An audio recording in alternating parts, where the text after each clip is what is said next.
Bonjour à tous, je suis très heureux de vous retrouver pour vous présenter une nouvelle vidéo du chapitre 4, un chapitre qui est consacré au système immunitaire. La 13e question qui sera abordée dans cette vidéo est la suivante. Comment les lymphocytes T sont-ils activés par les antigènes? L'immunité adaptative peut être subdivisée en deux grands volets que sont l'immunité humorale et l'immunité cellulaire. L'immunité humorale met en jeu les anticorps produits par les lymphocytes B et elle nous protège contre les microbes extracellulaires. Les anticorps peuvent en effet empêcher les microbes d'infecter nos cellules. Mais les anticorps s'avèrent inefficaces lorsque les microbes sont entrés dans nos cellules. L'immunité cellulaire met en jeu des lymphocytes T effecteurs qui sont des lymphocytes T CD8+ cytotoxiques et des lymphocytes T CD4+ auxiliaires. L'immunité cellulaire nous permet notamment de nous défendre contre les microbes intracellulaires. Nous avons vu que les phagocytes peuvent ingérer de nombreux microbes qui vont tuer ensuite par des mécanismes qui sont limités aux vésicules phagocytaires. Mais certains microbes, tels que ceux représentés ici à l'intérieur de vésicules phagocytaires du macrophage, parviennent à survivre dans ces vésicules et ils deviennent alors une menace pour notre organisme. Des lymphocytes T auxiliaires, tels que celui représenté ici, sont capables de stimuler l'activité lytique des macrophages qui contiennent des microbes intracellulaires. Et ces macrophages, ainsi activés, pourront alors détruire efficacement les microbes intracellulaires qu'ils contiennent. Certains lymphocytes T auxiliaires contribuent aussi à notre protection contre les microbes extracellulaires, en recrutant dans les foyers infectieux de nombreux phagocytes qui vont ensuite ingérer et détruire ces pathogènes extracellulaires. D'autres lymphocytes T auxiliaires interviennent dans l'immunité humorale parce qu'ils vont aider les lymphocytes B à produire des anticorps. Les virus peuvent infecter de nombreux types cellulaires et notamment des cellules non phagocytaires telles que celle qui est représentée ici. Divers types cellulaires de notre organisme peuvent aussi devenir cancéreux. Pour protéger notre corps du danger que représentent les cellules infectées ou les cellules cancéreuses, d'autres lymphocytes T effecteurs, qualifiés de lymphocytes T cytotoxiques, dont un est représenté ici, vont tuer nos cellules infectées ou nos cellules cancéreuses, mais sans faire intervenir ici de phagocytes. Les lymphocytes T auxiliaires et les lymphocytes T cytotoxiques sont des lymphocytes T différenciés, capables d'exercer leurs fonctions effectrices que je détaillerai dans la prochaine vidéo. Mais dans cette vidéo, nous allons nous intéresser aux mécanismes d'activation des lymphocytes T qui précèdent leur différenciation et leur fonction effectrice. Ces mécanismes d'activation des lymphocytes T concernent les lymphocytes T naïfs, c'est-à-dire des lymphocytes T au repos qui n'ont pas encore reconnu l'antigène du non-soi qu'ils sont susceptibles de fixer et qui n'ont donc pas encore été activés par cet antigène. Dans ma précédente vidéo, je vous ai décrit le processus de développement des lymphocytes T qui démarre dans la moelle osseuse à partir de précurseurs lymphoïdes, puis qui se poursuit dans le thymus pour aboutir aux lymphocytes T naïfs CD4+ ou CD8+. Et ces lymphocytes T naïfs portent chacun sur leur membrane un TCR spécifique, c'est-à-dire un récepteur d'antigène spécifique. La moelle osseuse et le thymus sont des organes lymphoïdes centraux ou primaires, c'est-à-dire les lieux de maturation des lymphocytes. Et le thymus est l'organe lymphoïde primaire où les lymphocytes T vont parvenir à maturité. Les lymphocytes T naïfs CD4+, et les lymphocytes T naïfs CD8+, quittent ensuite le thymus et circulent dans l'organisme via le sang ou la lymphe. Ces lymphocytes T naïfs vont circuler sans cesse à travers les organes lymphoïdes périphériques ou secondaires, qui sont notamment les ganglions lymphatiques et la rate. Et c'est à l'intérieur de ces organes que les lymphocytes T naïfs pourront reconnaître l'antigène et être activés. Des CPA, c'est-à-dire des cellules présentatrices d'antigènes, et plus précisément des CPA professionnels, vont capturer les protéines antigéniques microbiennes et les transporter ensuite dans les organes lymphoïdes secondaires. Ces CPA professionnels vont présenter aux lymphocytes T naïfs des fragments de ces protéines antigéniques, c'est-à-dire des peptides antigéniques. Ces peptides antigéniques, représentés ici en marron, sont logés dans le sillon des molécules du CMH de classe 1 ou de classe 2 présentes sur la membrane des CPA professionnels. Ce sont donc les CPA professionnels qui vont activer les lymphocytes T naïfs. Les cellules dendritiques, telles que celles représentées ici et ici, sont les CPA professionnels les plus efficaces pour activer les lymphocytes T naïfs. Comme toute CPA dite professionnelle, les cellules dendritiques expriment sur leur membrane les molécules du CMH de classe 2. Et, comme toute cellule nucléée, les cellules dendritiques expriment sur leur membrane les molécules du CMH de classe 1.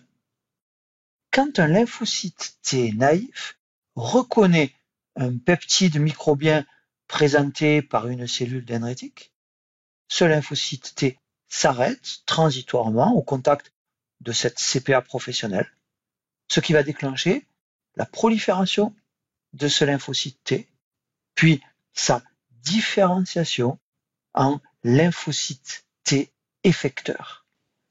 Dans un organe lymphoïde périphérique, les lymphocytes T naïfs peuvent donc, par leur TCR, reconnaître des peptides antigéniques présentés par des CPA professionnels. Mais ces lymphocytes T sont à ce stade encore incapables d'effectuer leur fonction effectrice destinée à éliminer les microbes. Seuls les lymphocytes T différenciés seront capables ensuite de réaliser leur fonction d'élimination des microbes, ce qui se produira non plus dans un organe lymphoïde périphérique, mais dans le foyer infectieux.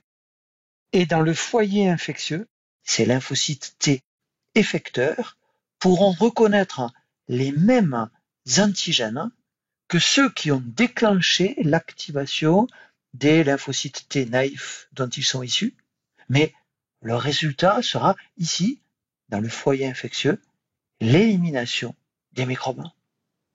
Le processus d'activation des lymphocytes T naïfs CD4+, ou CD8+, qui sera traité dans cette vidéo, se déroule donc dans nos organes lymphoïdes périphériques et, par exemple, dans un ganglion lymphatique situé non loin du site de notre organisme où le microbe a pu s'introduire. Dans ce ganglion, la présence d'un peptide antigénique présenté par une cellule dendritique va déclencher l'activation du lymphocyte T naïf capable de reconnaître ce peptide par son TCA. Et ce lymphocyte T va alors subir une intense prolifération qui conduira à l'obtention rapide d'un grand nombre de lymphocytes T exprimant tous sur leur membrane le même TCA. Puis ces lymphocytes T activés vont se différencier en lymphocytes T effecteurs dont la fonction sera d'éliminer les microbes. De nombreux lymphocytes T effecteurs vont quitter ensuite l'organe lymphoïde périphérique et gagner la circulation sanguine. Ces lymphocytes T effecteurs ainsi que d'autres leucocytes tels que des phagocytes vont migrer à travers la paroi des vaisseaux sanguins pour accéder au tissu périphérique où sont présents les microbes intracellulaires ou extracellulaires à combattre. Les lymphocytes T effecteurs vont migrer de préférence dans le foyer inflammatoire où l'infection a démarré. Et c'est dans ce foyer infectieux que ces lymphocytes T pourront exercer leur fonction effectrice. Ainsi, des lymphocytes T CD4+ différenciés, qualifiés de lymphocytes T auxiliaires, vont recruter ou activer, comme ici, les phagocytes, lesquels détruisent alors les microbes. Et les lymphocytes T CD8+ différenciés, qualifiés de lymphocytes T cytotoxiques, vont directement détruire les cellules infectées ou les cellules cancéreuses. Notons que certains des lymphocytes T CD4+, activés par la reconnaissance du peptide antigénique, restent dans le ganglion lymphatique et vont se localiser plus précisément dans les follicules de ce ganglion. Ces lymphocytes T CD4+, sont des lymphocytes auxiliaires dont le rôle est d'aider les lymphocytes B à produire des anticorps contre les microbes. On peut résumer en 4 étapes le processus qui se déroule dans les organes lymphoïdes périphériques et qui conduit des lymphocytes T naïfs, CD4+, ou CD8+, aux lymphocytes T différenciés exerçant leur fonction effectrice. La première étape est celle où le lymphocyte T naïf reconnaît par son TCR le peptide antigénique présenté par une molécule du CMH, de la membrane de la CPA professionnelle et notamment de la cellule dendritique. Lors de la seconde étape, ce lymphocyte T activé va sécréter des cytokines qui sont nécessaires à la prolifération, la survie et la différenciation du lymphocyte T. Et ce lymphocyte T activé va aussi exprimer des récepteurs membranaires de cytokines qui permettent aux lymphocytes T de répondre à ces signaux solubles que sont les cytokines. L'interleukine 2 ou IL-2 est l'une des cytokines les mieux connues pour son rôle dans l'activation des lymphocytes T. Et le lymphocyte T activé va non seulement produire de l'interleukine 2, mais aussi exprimer le récepteur membranaire de cette interleukine, ce qui permet à cette cytokine d'exercer des effets autocrines sur le lymphocyte T. Les principales fonctions de l'interleukine 2 sont de stimuler la survie et la prolifération des lymphocytes T. L'interleukine 2 est produite essentiellement par les lymphocytes T CD4+ activés et, dans une moindre mesure, par les lymphocytes T CD8+ activés. La troisième étape est la phase de prolifération du lymphocyte T activé avec pour résultat une expansion clonale parce que cette phase de division cellulaire conduit à une extension du clone de lymphocyte T dont les représentants expriment tous le même TCR sur leur membrane, c'est-à-dire le même récepteur spécifique du peptide antigénique de départ. Cette expansion clonale est particulièrement intense pour les lymphocytes T CD8+, alors qu'elle apparaît moindre pour les lymphocytes T CD4+. Il faut dire que les lymphocytes T CD8+ effecteurs devront agir ensuite par contact avec les cellules infectées ou cancéreuses qu'ils reconnaîtront puis détruiront, ce qui nécessite que ces lymphocytes T CD8+ effecteurs soient produits en très grand nombre, alors que les lymphocytes T CD4+ effecteurs agissent en sécrétant des cytokines, lesquelles activent de nombreuses autres cellules effectrices, si bien qu'un nombre plus restreint de lymphocytes T CD4+ effecteur peut suffire. La quatrième étape est la phase de différenciation cellulaire, qui aboutit à partir de cellules filles issues de la prolifération clonale, soit à des lymphocytes T effecteurs, qui vont exercer leur fonction dans les foyers infectieux, soit à des lymphocytes T mémoire. Parmi les lymphocytes T effecteurs, nous avons vu qu'on pouvait distinguer les lymphocytes T CD8+ cytotoxiques, qui tuent directement les cellules infectées ou cancéreuses, et les lymphocytes T CD4+ auxiliaires ou lymphocytes T helper, qui produisent des cytokines.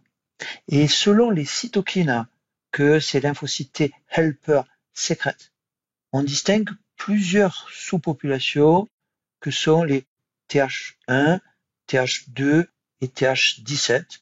Ces trois types de lymphocytes T helper vont quitter les organes lymphoïdes secondaires et rejoindre les foyers d'infection où les cytokines que ces lymphocytes T auxiliaires sécrètent vont permettre d'activer ou bien de recruter des phagocytes.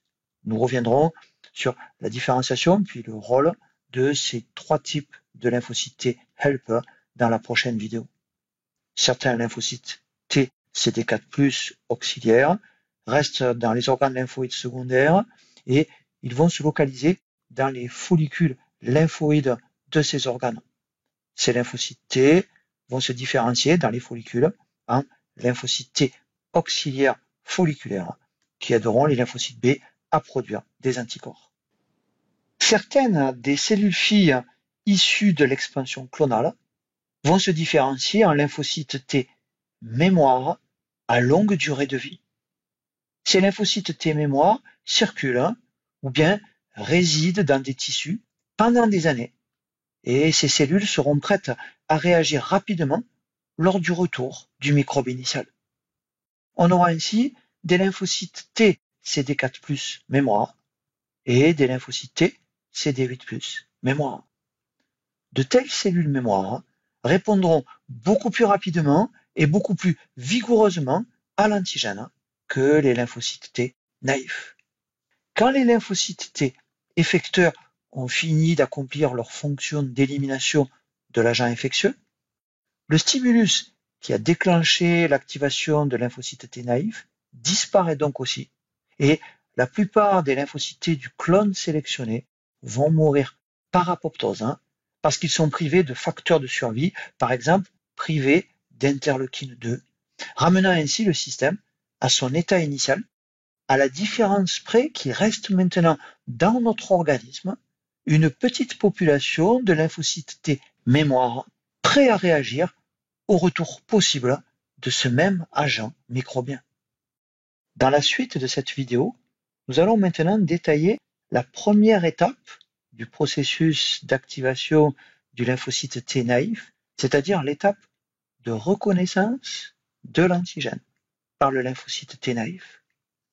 Le lymphocyte T naïf exprime sur sa membrane un TCR spécifique d'un peptide antigénique et, comme je vous l'expliquais dans les précédentes vidéos, le TCR du lymphocyte T doit accomplir une double reconnaissance, c'est-à-dire une reconnaissance du non-soi, qu'est le peptide antigénique, et une reconnaissance du soi, qu'est la protéine du CMH. Ainsi, le TCR reconnaît simultanément le peptide étranger présent dans le sillon d'une molécule du CMH et certains résidus polymorphes de la molécule du CMH qui sont situés autour de ce sillon. Examinons dans un premier temps comment la cellule dendritique, qui est une CPA professionnelle, présente au lymphocyte T CD4+ naïf un peptide antigénique. La cellule dendritique expose sur son CMH de classe 2 un peptide antigénique que le TCR d'un lymphocyte T CD4+ naïf peut reconnaître. Le lymphocyte T CD4+ naïf exprime aussi sur sa membrane la protéine CD4 qui sert ici de co-récepteur parce que CD4 se lie aussi à la molécule de CMH de classe 2, mais sur un domaine conservé et distinct du sillon contenant le peptide antigénique. Cette interaction met en jeu, du côté du lymphocyte T CD4+, naïf, son TCR et sa protéine CD4, et du côté de la cellule dendritique, le CMH de classe 2 et le peptide du non-soi, va constituer un premier signal d'activation du lymphocyte T CD4+ naïf. Mais ce premier signal ne suffira pas à déclencher l'activation de ce lymphocyte T CD4+ naïf, et nous verrons dans un instant que des molécules de co-stimulation sont aussi nécessaires à l'activation de ce lymphocyte T naïf. Nous avons vu dans la 7e vidéo de ce chapitre qu'une des deux grandes voies possibles d'apprêtement des antigènes est la voie exogène. Dans cette voie exogène, des antigènes protéiques de l'environnement extracellulaire sont ingérés par les CPA professionnels et se retrouvent donc dans des vésicules. Puis, ces protéines antigéniques d'origine exogène sont coupées en peptides antigéniques. Ces peptides seront présentés ensuite par les protéines membranaires du CMH de classe 2, lesquelles sont exprimées par les CPA professionnels et donc notamment par les cellules dendritiques. Ainsi, les protéines du CMH de classe 2 permettent aux cellules dendritiques de présenter au lymphocyte T CD4+ naïf des peptides provenant d'antigènes exogènes. Voyons dans un second temps comment est présenté le peptide antigénique au lymphocyte T CD8+ naïf afin d'activer ce type de lymphocyte. La plupart de nos cellules nucléées expriment sur leur membrane le CMH de classe 1 qui peut présenter dans son sillon un peptide antigénique. Ainsi, la plupart de nos cellules peuvent aussi être présentatrices d'antigènes sans être des CPA professionnels.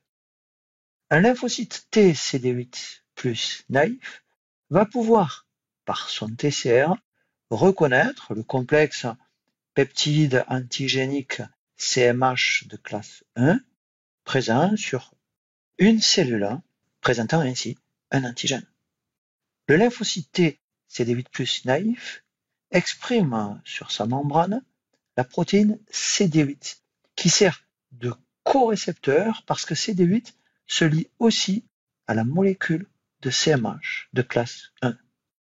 Cette interaction qui met en jeu du côté du lymphocyte T CD8+ naïf son TCR et sa protéine CD8 et du côté de la cellule présentant l'antigène le CMH de classe 1 et le peptide du non-soi va constituer un premier signal d'activation du lymphocyte T CD8+ naïf.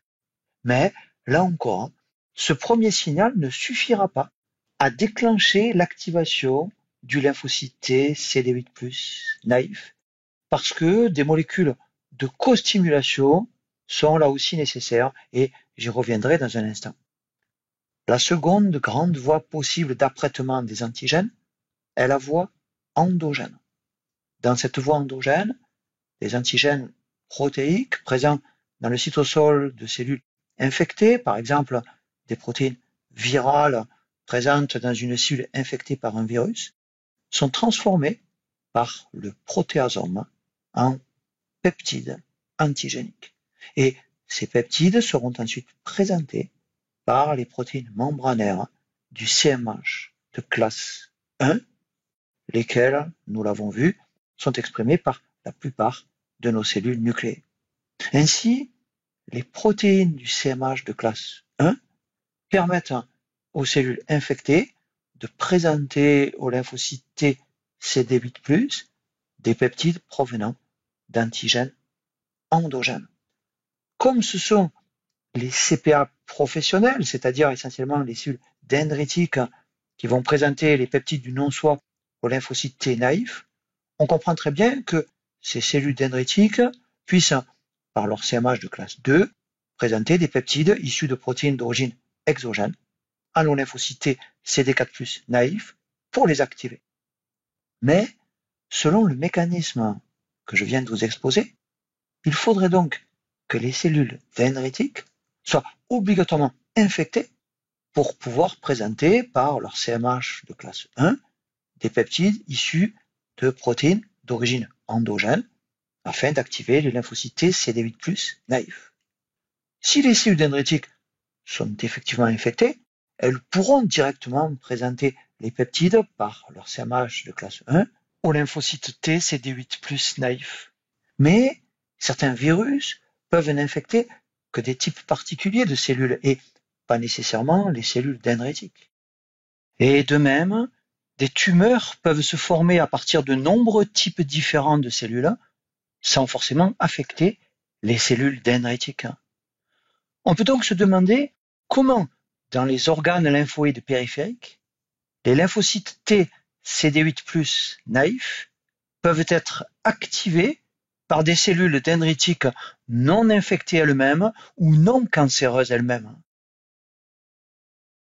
Et pour répondre à cette question, il me faut vous expliquer maintenant le processus de présentation croisée à un lymphocyte T CD8+ naïf d'antigènes capturés par une cellule dendritique. En effet, certaines cellules dendritiques sont capables d'ingérer des fragments de cellules qui ont été infectées par des microbes intracellulaires, ou bien d'ingérer des fragments de cellules cancéreuses mortes.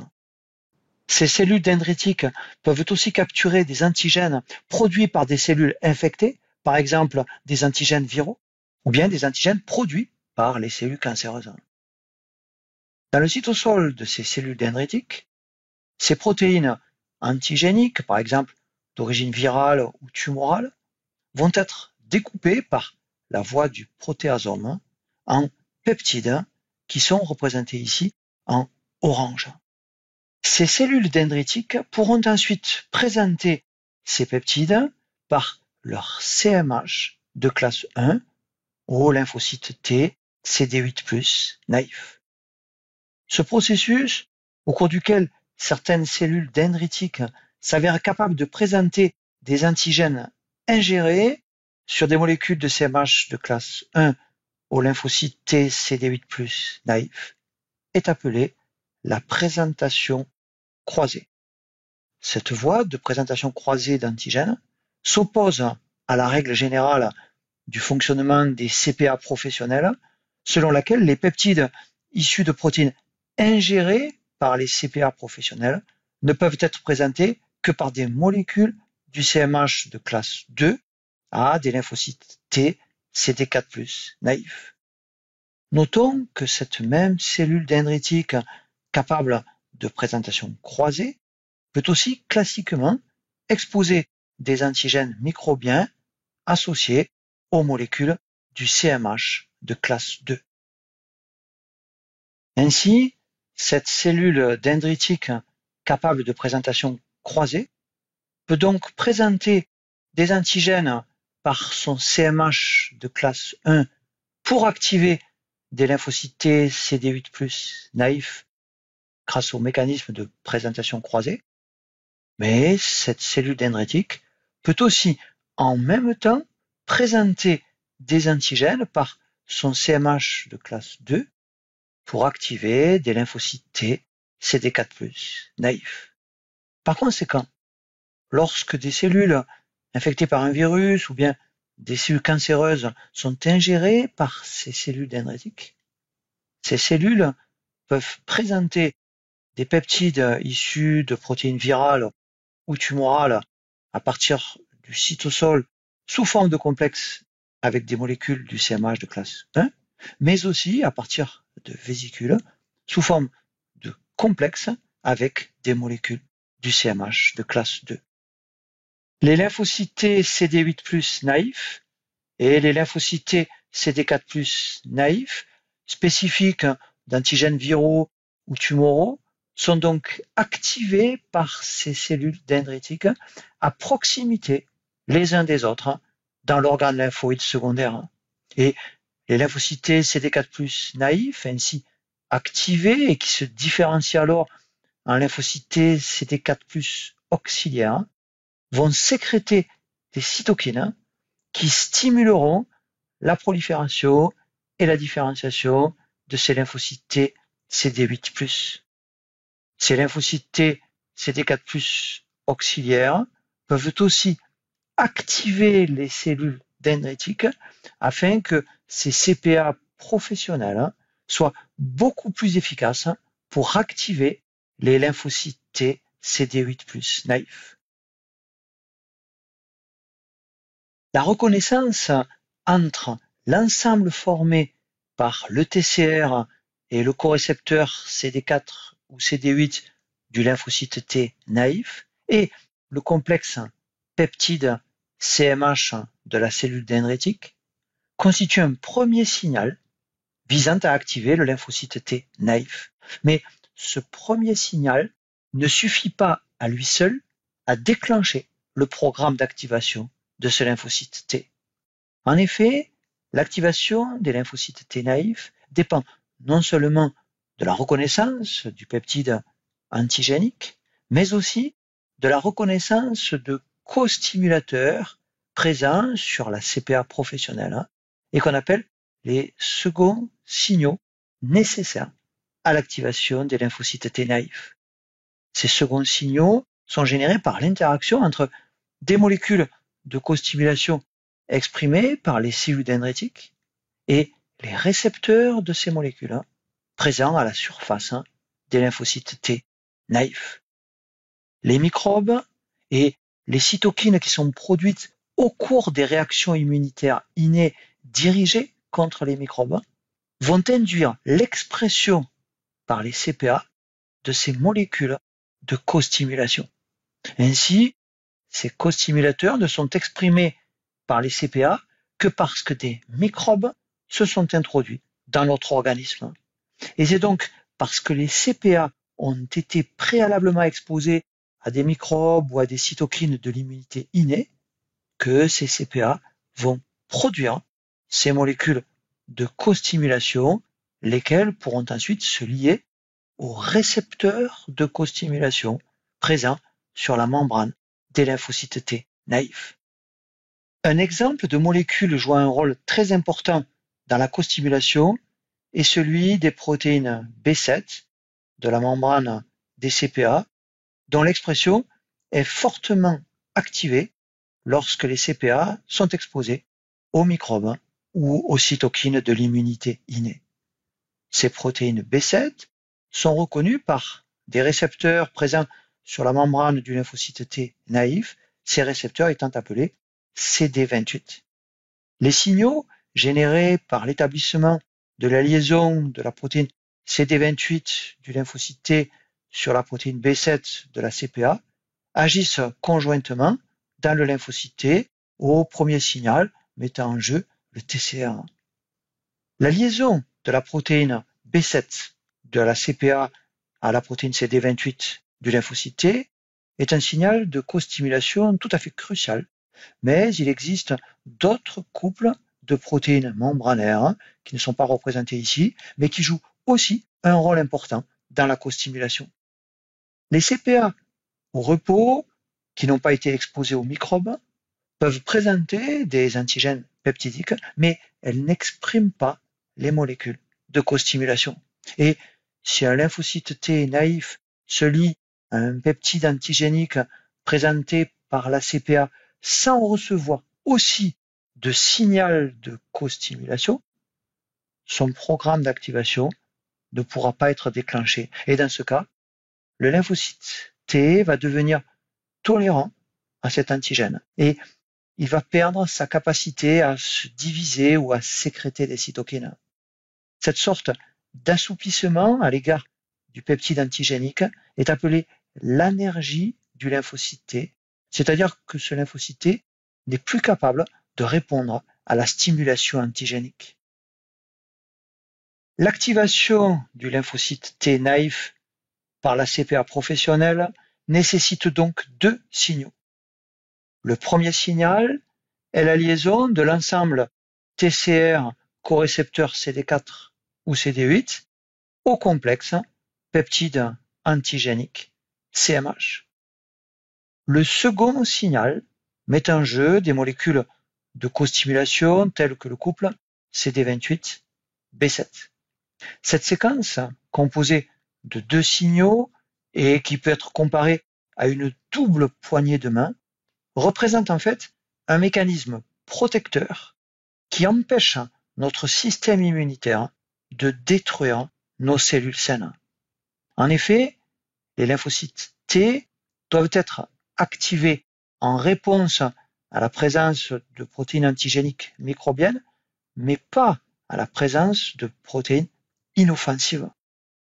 Et cette réponse préférentielle des lymphocytes T naïfs pour des antigènes microbiens est permise parce que la stimulation des lymphocytes T naïfs nécessite, en plus de l'antigène, des costimulateurs tels que B7, dont l'apparition sur la membrane de la CPA ne peut être déclenchée qu'en présence de microbes dans notre organisme. Par exemple, sans l'obligation de ce double signal, les protéines du CMH de classe 1, qui sont présentes sur la membrane de presque toutes nos cellules nucléées et qui exposent dans leur sillon des peptides provenant d'antigènes endogènes, pourraient activer des lymphocytes T CD8+ naïfs et les lymphocytes T cytotoxiques obtenus pourraient alors s'attaquer à nos propres cellules. Pour être activés, il ne suffit donc pas qu'un lymphocyte T naïf vienne reconnaître un peptide antigénique, il doit aussi recevoir un signal de co-stimulation. Pour faire une analogie entre une voiture qui se met à rouler et un lymphocyte T qui met en route son programme d'activation, un premier signal est de mettre en marche le moteur, mais cela ne suffit pas, car un second signal nécessaire est d'engager ensuite une vitesse et d'accélérer pour que la voiture se mette réellement en mouvement. La plupart des TCR des lymphocytes T naïfs se lient avec une faible affinité au complexe peptide CMH pour lesquels ils sont spécifiques. Or, pour activer un lymphocyte T naïf, il faut que la liaison entre ce lymphocyte T et la CPA professionnelle soit suffisamment longue pour qu'un seuil de signalisation puisse être atteint. Cette fonction de stabilisation du contact entre le lymphocyte T naïf et la CPA professionnelle est assurée par des molécules d'adhérence présentes sur la membrane des lymphocytes T naïfs et dont les ligands sont présents sur la membrane des CPA. La plus importante de ces molécules d'adhérence est la protéine membranaire LFA1 qui appartient à la famille des intégrines et dont le ligand présent sur la membrane de la CPA est la protéine ICAM1. L'intégrine LFA1 du lymphocyte T naïf a, au départ, une faible affinité pour son ligand qu'est ICAM1. Mais la reconnaissance de l'antigène par le TCR du lymphocyte T naïf va augmenter l'affinité de cette intégrine pour son ligand, si bien que l'adhérence entre ce lymphocyte T et la CPA se trouve accrue, entraînant une boucle de rétroaction positive. Cette adhérence intercellulaire mettant en jeu les intégrines du lymphocyte T est essentielle pour la capacité des lymphocytes T naïfs à se lier aux cellules qui leur présentent les antigènes microbiens. Mais les intégrines joueront aussi un rôle dans l'orientation et dans la migration des lymphocytes T effecteurs vers les foyers infectieux périphériques où ces lymphocytes T agiront. L'activation des lymphocytes T naïfs démarre donc lorsque ces cellules sont stimulées à la fois par le premier signal mettant en jeu la reconnaissance par le TCR du complexe peptide CMH et par des seconds signaux dits de costimulation. Mais l'amplitude de l'activation des lymphocytes T naïfs est aussi finement régulée par des cytokines qui sont libérés à la fois par les CPA et par les lymphocytes T eux-mêmes. Ces cytokines qui assistent à l'activation des lymphocytes T peuvent être considérées comme une sorte de troisième signal dans l'activation des lymphocytes T naïfs. Ces cytokines vont amplifier la réponse des lymphocytes T et elles vont diriger ensuite cette réponse dans diverses voies de différenciation lymphocytaire. Nous avons vu qu'une cytokine importante dans l'activation des lymphocytes T est l'interleukine 2 ou IL-2 qui stimule la prolifération et la survie des lymphocytes T avec une action de type autocrine. Et nous verrons dans la prochaine vidéo que des cytokines activent et orientent le profil de différenciation des différentes sous-populations de lymphocytes T CD4+.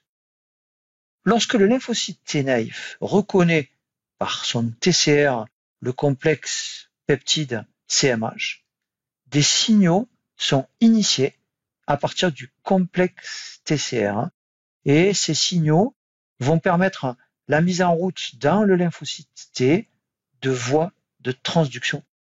Rappelons que le complexe TCR du lymphocyte T est constitué par le TCR1, qui est le récepteur, par les chaînes gamma, delta et epsilon du CD3, ainsi que par les chaînes zeta. Le TCR a uniquement une fonction de réception de l'antigène, alors que les autres protéines du complexe TCR sont impliquées dans la signalisation. Les complexes TCR1 et le corécepteur approprié CD4 ou CD8 vont se rapprocher lorsque le TCR et le corécepteur se lient au complexe peptide CMH présent sur la membrane de la CPA professionnelle. Il se produit aussi une redistribution très organisée d'autres protéines de la membrane du lymphocyte T et de la CPA au point de contact intercellulaire, si bien que sur la membrane plasmique du lymphocyte T, les complexes TCR, les corécepteurs CD4 ou CD8 et les molécules de costimulation CD28 vont se rapprocher en un point central auréolé par les intégrines. Cette redistribution des intégrines et des molécules de signalisation est nécessaire pour optimiser les voies de transduction qui conduiront à activer le lymphocyte T. Cette région de contact entre le lymphocyte T et la CPA, contenant les protéines membranaires redistribuées, est appelée synapse immunologique et elle constitue un site de démarrage des voies de transduction dans le lymphocyte T. Notez que sur la queue cytoplasmique des corécepteurs CD4 ou CD8 est fixée une tyrosine kinase appelée LCK. Notez également que les protéines membranaires du complexe CD3 du lymphocyte T possèdent dans leur partie cytoplasmique des motifs qui sont représentés ici en marron, qu'on appelle motifs ITAM, dont les résidus tyrosine peuvent être phosphorylés. L'enzyme LCK, qui est amenée près du complexe TCR par les molécules CD4 ou CD8, va phosphoryler les tyrosines des motifs ITAM, des chaînes du CD3, ainsi que des chaînes zeta, ce qui déclenche la transduction du signal dans le lymphocyte T. Les protéines CD4 et CD8, en plus de leur rôle de fixation au CMH, participent donc, par l'intermédiaire de l'enzyme LCK qui leur est liée, à la mise en route des voies de transduction dans le lymphocyte T. Les motifs ITAM phosphorylés de la chaîne zeta vont devenir des sites d'arrimage pour une autre tyrosine kinase qu'on appelle ZAP70 et qui va se trouver alors phosphorylée sur tyrosine par l'enzyme LCK. L'enzyme ZAP70, activée par cette phosphorylation, va phosphoryler à son tour sur tyrosine diverses protéines adaptatrices et enzymes qui ne sont pas représentées ici et qui vont se rassembler près du complexe TCR, mettant ainsi en route des voies de transduction qui conduiront à l'activation de facteurs spécifiques de transcription. Le lymphocyte T ainsi activé va par exemple produire des cytokines telles que l'interleukine 2, mais aussi des récepteurs de cytokines comme le récepteur de l'interleukine 2. Le lymphocyte T activé va aussi produire des protéines qui sont impliquées dans le déroulement du cycle cellulaire. Ces voies de transduction déclenchées dans le lymphocyte T lors de son activation vont permettre notamment d'activer la prolifération et la survie du lymphocyte T. Notons que les signaux de costimulation participent aussi à ces voies de transduction dans le lymphocyte T. Ainsi, l'interaction de la protéine CD28 du lymphocyte T avec la protéine B7 de la CPA va amplifier certaines voies de signalisation qui sont issues du complexe TCR1. Pour terminer cette vidéo, voici la réponse à la question 13. Dans les organes lymphoïdes périphériques, tels que les ganglions lymphatiques, les lymphocytes T naïfs vont reconnaître par leur TCR1 des peptides antigéniques présentés par les protéines du CMH, de la membrane des cellules présentatrices d'antigènes, des CPA professionnels, essentiellement des cellules dendritiques. Cette reconnaissance constitue un premier signal d'activation du lymphocyte T, transmis à partir du complexe TCR et des corécepteurs CD4 ou CD8 qui reconnaissent respectivement les molécules du CMH de classe 2 ou de classe 1.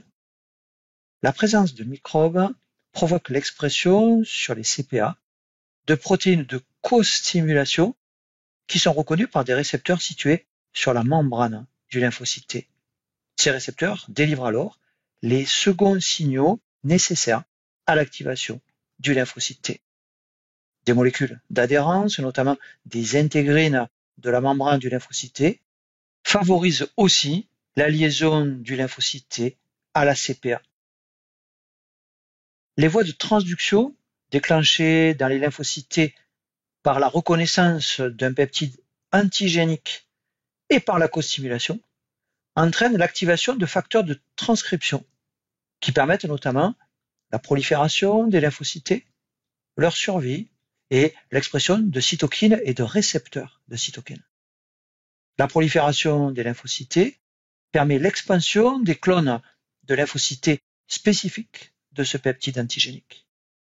Certains lymphocytes T se différencient ensuite en lymphocytes T effecteurs, tels que les lymphocytes T CD8+, cytotoxiques, capables de tuer des cellules infectées ou tumorales, ou bien les lymphocytes T CD4+, auxiliaires, sécréteurs de cytokines qui activent d'autres leucocytes en vue de la destruction du microbe. D'autres lymphocytes T activés se différencient en lymphocytes T mémoire à longue durée de vie. Il me reste à vous remercier vivement pour votre attention et pour votre fidélité à ma chaîne. Je vous retrouve très bientôt pour la 14e vidéo de cette série. Une vidéo dans laquelle nous répondrons à la question suivante. Comment agissent les lymphocytes T auxiliaires? Et en abordant les rôles des lymphocytes T auxiliaires, nous démarrerons donc la présentation des mécanismes effecteurs de l'immunité cellulaire.